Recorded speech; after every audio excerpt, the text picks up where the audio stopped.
రంగారెడ్డి జిల్లాలో రోడ్లు రక్తమోడాయి. 2 వేరు రోడ్డు ప్రమాదాల్లో మొత్తం 7 మృతి చెందారు.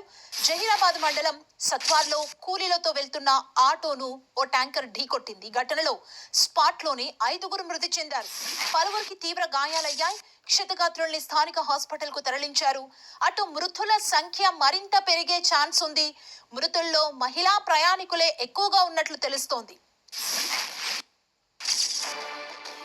ప్రమాదం జరిగిన సమయంలో ఆటోలో డ్రైవర్ సహా 12 మంది కార్మికులు ఉన్నట్లు తెలుస్తోంది.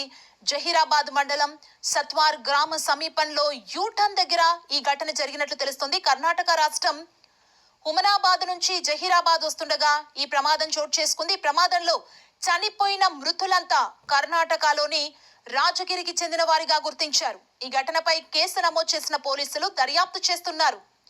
అటు అదే జిల్లాలోని కోహిర్ మండలంలోనూ రోడ్డు నెత్తురోడింది. కోహిర్ మండలంలోని వెంకటాపూర్ దగ్గర నేషనల్ హైవేపై ఓ కారు బీభత్సం సృష్టించింది.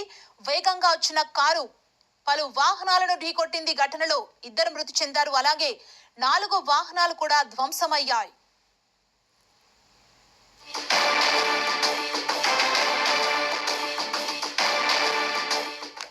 ఇదే అంశానికి సంబంధించి మరింత సమాచారం మా ప్రతినిధి పివి రావు అందిస్తారు. పివి రావు.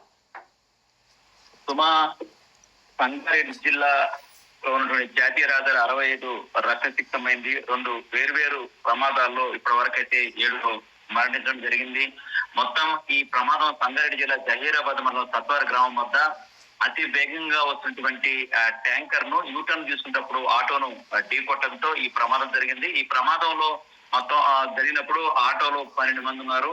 ఈ 12 మంది కూడా కర్ణాటక రాష్ట్రం హుమనాబాద్ నుంచి జహీరాబాద్ నిత్యం కూలి పనుల కోసం వస్తుంటారు. వీరందరూ కూడా రాజగిరి గ్రామానికి చెందిన వారిగా పోలీసులు అయితే గుర్తించారు. పనులు పూర్తి చేసుకుని తిరిగి కర్ణాటక వైపు వాళ్ళ గ్రామానికి తిరుగు ప్రయాణం అవుతుండగా ఈ ప్రమాదం చోటు చేసుకుంది. ప్రమాదంలో మొత్తం అయితే ఇప్పటివరకైతే ఆటోలో ఉన్నటువంటి 5 చనిపోయారు. రేఖ, శ్రీదేవి, కవిత, రేష్మ, అదేవిధంగా ఆటో డ్రైవర్ దేవదాస్తో సహా మొత్తం 5 చనిపోయారు.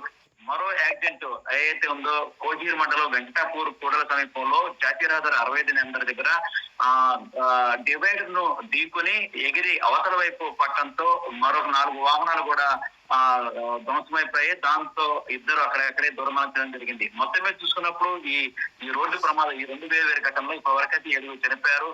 క్షతగాత్రులందరూ కూడా జహీరాబాద్ ప్రభుత్వ ఆసుపత్రి తరలించైతే చికిత్సలు అందజేస్తున్నారు. ఈ మృతుల సంఖ్య ఇంకా పెరిగే అవకాశం ఉందని అయితే మనకి సమాచారం ఉంటుంది. ఘటనా స్థలికి జిల్లా ఎస్పీ పరితోష్ పంకజ్ కొద్దిసేపటి క్రితం చేరుకొని పరిస్థితిని సమీక్షిస్తున్నారు. క్షతగాత్రుల వివరణకు మెరుగైన వైద్యం అందించాలని కూడా రాష్ట్ర వైద్య ఆరోగ్య శాఖ మంత్రి దామోదర్ రాజేశ్వర కొద్దిసేపటి క్రితమే అక్కడ అధికారులను ఆదేశించడం జరిగింది. అయితే ఇప్పుడు క్షతగాత్రులందరూ కూడా జహీరాబాద్ ఆసుపత్రిలో చికిత్స పొందుతూ ఉన్నారు. వీరిలో చాలా మంది మహిళలు అయితే పరిస్థితి కొంచెం సీరియస్ గా ఉందని కూడా వైద్యులు తెలిపే పరిస్థితి కనిపిస్తా ఉంది. ముఖ్యంగా ఇక్కడ వేగ పరిమితికి మించి వాహనాలు ప్రయాణం చేస్తుంటాయి. ఈ రహదారి మీద ఇక్కడ వేగ నియంత్రణ చేసేందుకు కూడా అధికారులు ఎవరు కూడా పట్టించుకున్న నేపథ్యంలో నిత్యం ఇక్కడ ప్రమాదాలు జరిగే పరిస్థితి ఇక్కడ కనిపిస్తా ఉంది. ఎందుకంటే మోతాదుకి మించి వాహనాలు ఎక్కువ మందిని ఎక్కించుకొని కూడా అతి వేగంగా వెళ్తున్న సందర్భంలోనే ఈ ప్రమాదాలు జరుగుతున్నాయి. వీటిని కట్టడి చేయాల్సిన అధికారులు చోద్యం చూస్తున్నారు.